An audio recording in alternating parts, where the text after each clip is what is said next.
Hello and welcome to the big picture.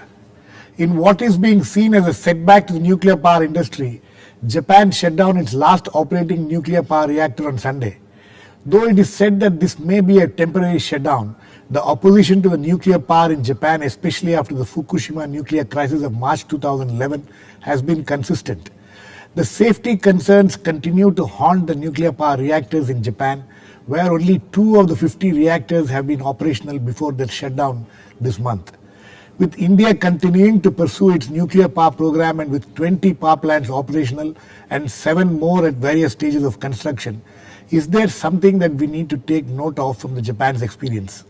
Are the safety concerns being expressed in Japan equally applicable to India and its nuclear reactors? In fact, with Kudankulam, the latest to join the ranks, expected to go into commercial production next month, these questions are bound to be raised. We will look today at the developments in Japan and also in other parts of the world and discuss its implications on India. To discuss this, I have with me Arundhati Ghosh, a distinguished former ambassador who headed the Indian delegation to the CTBT conference in Geneva, Professor R. Rajaraman, Emeritus Professor of Theoretical Physics at the JNU, Prabir Purkayastha of the Delhi Science Forum, and P.K. Sundaram, research consultant at the JNU and someone who has been active in the anti-nuclear movement. Welcome to all of you. Arundhati Ghosh, I would like to come to you first. This closure of the last reactor in Japan, is this something which, the nuclear power industry should be concerned about? No, not at all. It is closed down for refueling and maintenance. Right. It's a routine closure. They will be reopened. It is true, the earlier Japanese administration had said they would phase out nuclear power. Yes. That was under pressure of post-Fukushima. But under Abe, who's there with a solid majority, he has said no. And the reasons why are ones which apply to us. The people are paying already 30% more for their electricity. They are relying more on imported oil and coal. Right. So you've got a choice which you've got to make about the mix. Right. And I don't think that because they've already had a large number of applications to restart. This one, this Keisan Power Company or whatever, right. They have reapplied and this will restart probably around December because it's refueling and routine maintenance. It's not shut down permanently. It's not shut down permanently, No. and there is nothing that one needs to worry about or India needs to take note of. No. The safety things that they are undergoing, the others that have been closed, are all undergoing safety checks. And there, if I might say something we could learn, we for Kudankulam have done our safety checks with the IAEA, with the outside people, peer reviews and things. But the Japanese, for each reactor, gets local governments to agree. Right. And I think before, even if we have 20 or 30 or whatever, for each thing, whether it's Jetapur or wherever, Yes. from now, while they are negotiating with their partners, talk to the local people, tell them what it is about, take them with you on the journey. Take them into confidence. Yes, because And convince them. And they will be convinced. They want the jobs, they want the electricity, they want it. Look at them fighting today. Tamil Nadu is fighting with Andhra, who's fighting with Karnataka. For the power from Kudankulam. Yes, and Kerala, they have said we will not even allow you to look at the percentage. And there is an unallocated percentage. Yes, but okay. Prabir, Arundhati Ghosh feels that whatever has happened in Japan is something which we may not be concerned about. It is just a temporary shutdown. It will be opened again, reopened again. So so it is really not a setback to the nuclear power industry at all. What do you think? Well, the fact that only 2 reactors out of 50 were operating and 48 had already shut down, I think clearly indicates there is something which Japanese people feel about nuclear power today, and they have a lack of confidence in the nuclear power reactors that are there in Japan. The fact that 2 reactors have also shut down just brings out the fact that already 48 were shut down, rather than just concentrating on the 2. If we look at what's happening in Fukushima, it's very clear that the leakage which was there in the core meltdown had taken place, the containment vessel has cracked, radioactive water is coming out, and I think it's quite public now that such radioactive water is seeping into the groundwater and also to the sea. I'm not the one for arguing that nuclear power is inherently unsafe.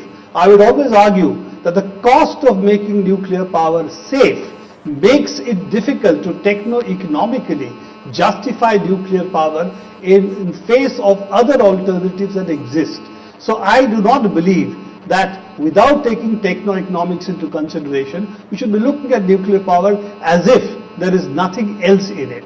As far as electricity is concerned, of course any state will take the electricity. The risk is to the people in the surrounding area. So that's the tricky one at that.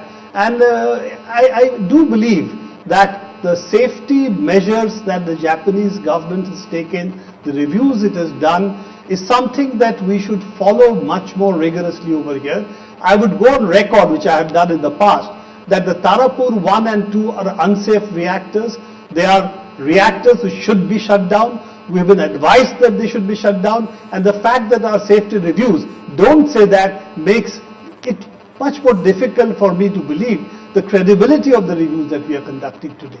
That's a problem, and that really comes from the fact that the Atomic Energy, the regulator, is a part of the Atomic Energy Commission, and as long as they're not really separated, we will continue to have a lack of faith in the regulator who's supposed to oversee safety of the nuclear plants. Okay, I think you raised 2-3 important points there, but let me come to Professor Rajaraman. Professor Rajaraman, you think the Japanese are being, over cautious or cautious while doing it? Actually, Arundhati Ghosh feels that they're being very cautious. You think, but Prabir feels that we are not being as cautious as the Japanese are, and he talks about the Tarapur 1 and 2. Well, permit me also to address the issue that you had raised with them earlier for a minute. When we look at the international nuclear establishment, see whether it's taking a setback or not because of this. The major nuclear reactor producers and users, like the United States, have decided after their due review to continue with their expansion program. There are 20 reactor licenses that are pending before the Atomic Energy Regulatory Board there. And there is only one precautionary step they have taken, and that is not about the safety as much as about what we're going to do with the spent fuel. That is a condition being placed, and that's something we should worry about also. Subject to that. Sorry to interrupt. Yeah. But if my information is correct, 4 American utilities have shut down a total of 5 reactors permanently. True, that is also happening. But new ones have applied. New companies have applied. Those have died down. Many of them are old. Some of them want to move into other aspects with their money. So that is the reason. Generally, there is one thing that they worry about is the spent fuel because of their problems of not knowing. And then China is going ahead with their program. Russia is going ahead with its program. India is going ahead with its program. France is going ahead with its program. Korea is going ahead with its program.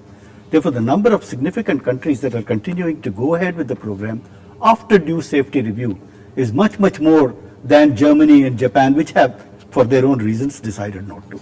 Second thing I want to say about Japan in particular, you asked, are they being more careful? Their situation is much, much more dangerous in some sense because they're earthquake-prone geology and tsunami-prone geology. And the tsunami. And we are, in fact, today there is there is a report saying that some tsunami is going towards Fukushima. Typhoon is going towards. So they have to be especially careful. It's not clear whether they have been careful. They don't have much of a choice because all their coastline has this problem. So they do have a difficult situation there. Politically, I tend to agree with what my friend Arundhati says, because I think that the tide is turning there in terms of political opinion. After a couple of more years of having to pay through their nose, and with the carbon emissions rising there, they may well come back to nuclear with much more safety things than it. As far as India is concerned, I think that they have more or less done a good review. There will be here and there questions one could ask even about Kudankulam. But, and those questions should be asked, they should be answered. But which industry is there in which there aren't bugs? Are we going to shut down all chemical industries because of the terrible thing in Bhopal? No. We just make sure Bhopal doesn't happen again. So in that sense, I think that the coal mines, the things that are thrown near on the river Ganges, the cancer rates on the banks of river Ganges are more than near any reactor. Right. So I personally believe that we should go ahead with the program as we are doing. We should be careful. Somebody points out some reason to be more careful about some aspect. We should do that. We shouldn't poo-poo it or ignore We can't just brush it aside. that. Sundaram? I think the entire Indian nuclear establishment has been very consistent in its denial and anachronism. I would like to point out three things. A, the shutdown in OE in Japan is not temporary. The OE reactor was shut down in May of 2012. It was restarted in July. And then again the new shut down earlier this month. Yes, and the OE reactor number 4, which was shut down this week, it was shut down because the new regulator has stipulated it to do so. And as Madam Arundhati Ghosh said, all the reactors which are lined up, and these utilities are trying hard to restart them, but there are several issues. There are issues of local protests, and the local government, the prefectural government in Japan have much more autonomy than our state governments, and we have governments there who are consistently opposed to these restarts. So I'm not sure the new government under Shinzo Abe has been consistently saying that yes, but this is not going to be so easy. This is what I am saying. Yes. A, this is not going to be easy. B, we have not learned from Fukushima. Fukushima, even today, the situation there has taken a worse turn. Even when we are ironically discussing this India-Japan nuclear agreement, absolutely, the Fukushima has taken a turn for the worse. The secondary problem of dealing with highly contaminated radioactive water, which is in several thousand million liters of water, which they don't know what to do with, is something that Japan is facing in Fukushima. Similarly, you have this huge amount of spent fuel pool which is lying on the top of reactor number 4 in Fukushima, which Japan doesn't, the TEPCO is not able to think what to do about it. And the claim about the rollback of the entire turning away from nuclear, which happened in the post-Fukushima years immediately, is also not true, because if you look at it, even China, last month it abandoned its plan to start a reprocessing unit. Right. Same has happened in US. So I think the whole anachronism in which India is standing on the wrong side of history by going for new reactors and unsafe reactors, untested reactors. We know that the same technology which is being implemented in Jaitapur, the US Nuclear Regulatory Commission has denied security certification to it. Right. And the post-Fukushima evaluation, the whole review process that has happened in India has not been independent. The NPCIL has done it internally. Even the AERB's very loose 17 recommendations for Kudankulam have later been deemed advisory, not mandatory. This is what happened in the Kudankulam case in the Supreme Court. So this is totally anachronistic, it's not safe, and the shutdown in Japan is not going to be temporary. Is not temporary, it's going to be permanent. Yes. Arundhati Ghosh, the fact of the matter is that, in many, only 3 countries, China, India and Russia, 66 reactors under construction worldwide, out of which, 28 of them are in these 3 countries. And in all other countries they are facing problems about as far as this is concerned, and the percentage of nuclear power has come down in most of the countries. When such is the situation? One. Second thing, as Sundaram was pointing out, it's quite ironical that Japan is shutting down its nuclear reactors. It's only 2 of the 50 are working, and India and Japan are involved in a nuclear power agreement talks. Let me take the second point first. The fact that the other 48 were shut down was to introduce the new safety things post Fukushima. Please understand that there has been a change of policy since Abe came back. The government of No, it's not a question of, Japan. we are not discussing policy, we are discussing safety. No, which is what I'm saying. Yes. Is that they have been closed to upgrade. It's taking time Why is it taking time? because there are all these applications. The applications were not being cleared by the earlier administration. They are being cleared now. They need to have all their clearances, and what I had mentioned earlier, you will need the local government's agreement. They work together with the local governments. That is going to take time. When you say time, it means between the application and it actually restarting. This is all going to be restarted. The UI 3 and 4, which have just been closed, they are due to start in December this year. Yes, please continue. They are due to start in December this year. Well, depending on what happens. How many of them will start in December? Only one. I only know about Yes. therefore. So I think that we should not really be carried away by our own convictions. It is what is a matter of fact, what is happening. The other point that you made, which I have now forgotten. It's okay. Now we'll Professor Rajaraman. Oh, sorry. Can I just Yes. one point? The issue of the AERB Right. and TEPCO. Right. TEPCO, if the Japanese reactor people are all private, there is a nexus between those companies and the regulatory body. I read the report of the Japanese on Fukushima and what they have pointed out. Fortunately, some of the things which we think are good about the Japanese, they did not consider good. They listen too much to orders. Indians don't. So what is good and what is not? They listened to orders which were not right. So there was terrific negligence. There was lies by TEPCO in Fukushima. TEPCO has not yet been proceeded against. They are still telling lies. Right. They're not. So I think the issue of the regulatory body, it is wrong to condemn our AERB. Again, I have studied the AERB's thing. No, but many people? Prabir's remark was that as long as the regulatory body and Atomic Energy Commission are under the same thing, there is a problem. I'm coming to that. I think I'll let me just finish Quickly. this because I got very concerned about this. The issue is you do not have enough people in our country. The US went through this as well, where their NRC was staffed by people from their energy department. The issue is now this bill which is under the consideration of Parliament. Yes. Raja will be able to tell you more about that. The idea is they must be separate. But where do you get people who are not originally Okay. from the atomic energy? Prabir, can I get Prabir? Prabir, can you hear me? Okay, I think there's a problem. I'll come back.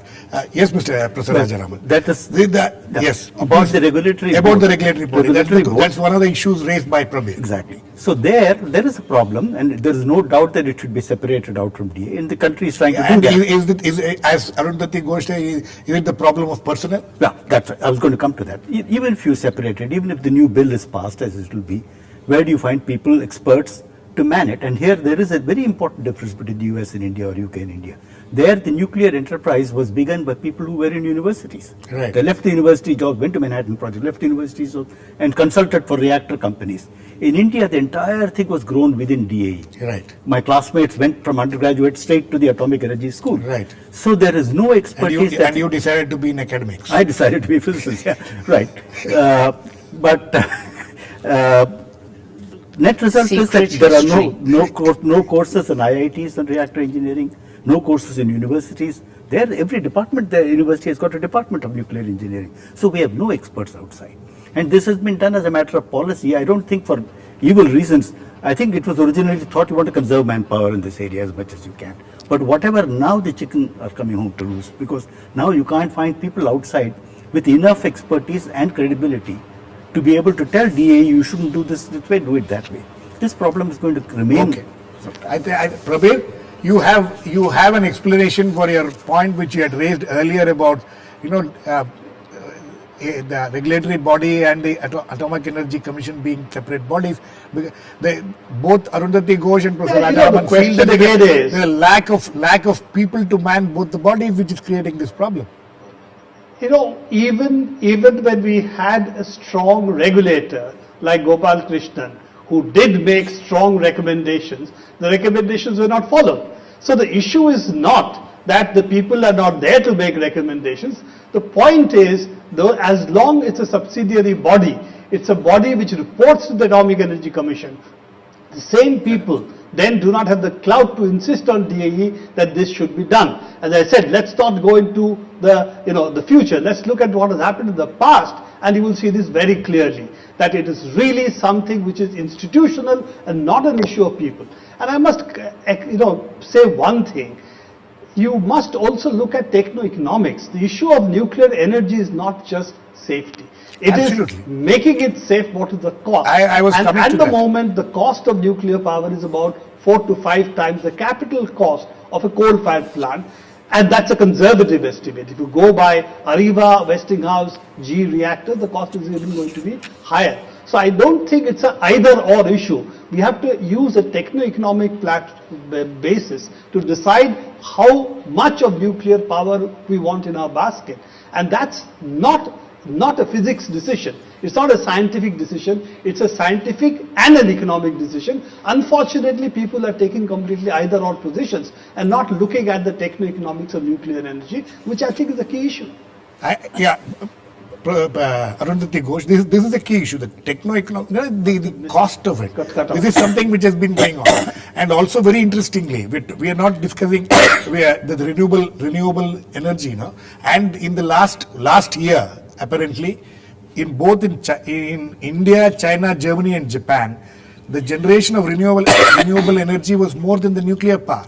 And the cost, I'm sure Sundaram should be able to elaborate better on that. The costs are almost same or less. I'll come to you first. Yeah, I want to say two things. When you look at the costs, you are putting everything into the costs of the nuclear.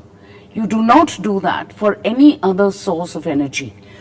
The pollution, the deaths to miners, the condition of our mines, safety, none of this is factored into the costs of we coal. Talk of thermal Coal. Yeah. The ecological, economic consequences of hydropower, wind power, which we do have in Tamil Nadu and in Gujarat. I think I'll come back to no, Ms. Ghosh, please have a glass of water. I'll come back to you. Sundaram, yes, I want you to react to this. I think this whole question of pitching the costs of nuclear energy by saying that there are some other external costs. I think on the contrary, it is the nuclear sector which hides its subsidies and its external costs, be it the cost of an accident, be it the environmental costs, social costs and so on. If you look at it, the huge subsidy in the fuel, in the construction of the reactor, in the decommissioning of the reactor is totally hidden, it's totally unaccounted for. And renewables today are the fastest growing industry, rapidly growing industry in the West, in India, Japan, China, as you said, everywhere.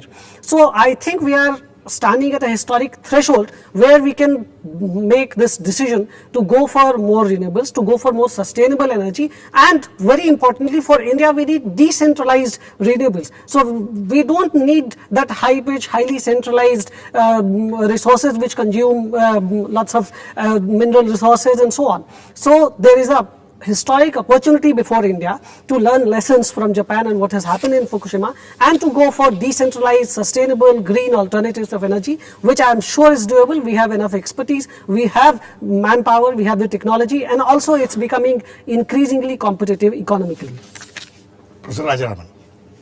I would be the happiest person if we could replace nuclear energy by something which has none of these safety issues. And Yes. so forth. But at the moment, those alternatives are not available. At the moment, I mean for the next 20 years. Solar is coming up, and I'm very happy it's coming up. Next 20 years. Oh, sorry, I just want another.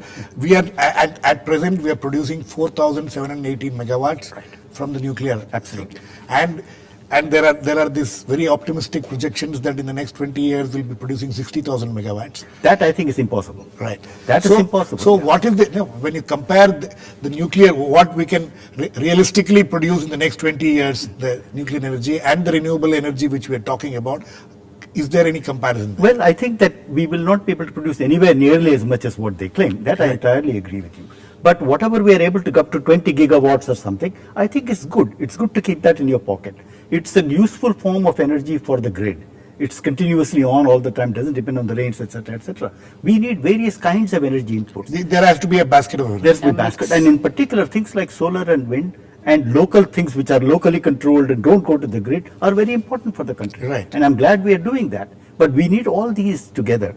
And if there is a feeling that other forms of energy are not being sufficiently funded because of nuclear, right? If that There is that feeling, but I have not heard there it is a strongly. conspiracy theory about this for a long time It happening. is not a conspiracy theory. The whole budget of R&D, the science and technology R&D goes to I'm sure because nuclear. I remember the minister in charge of renewable energy, Farooq Abdullah, has been constantly complaining that he doesn't get the funds That which he is had. true. Well, there is if I might interrupt, Right. every minister that I have ever come across has complained that his ministry is done out of resources.